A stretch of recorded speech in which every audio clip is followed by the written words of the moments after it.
आटा सनाता ठेकेदार मिस्त्री लो शांता लो ठीक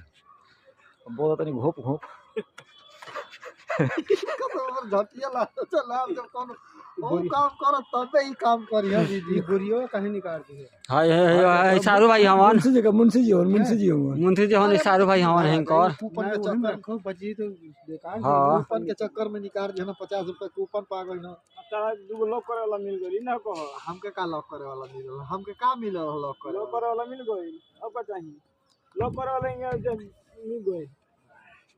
फिर कोदे से मोला कोदे से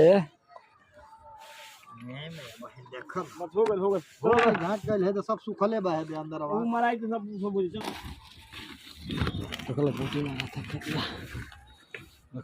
अरे एक एक कमरे में मार लेबे देखलो पुटी मारा था आप सपोर्ट करियो लाइक कमेंट शेयर करो लो फिर देखान तरह के ठीक आप लोग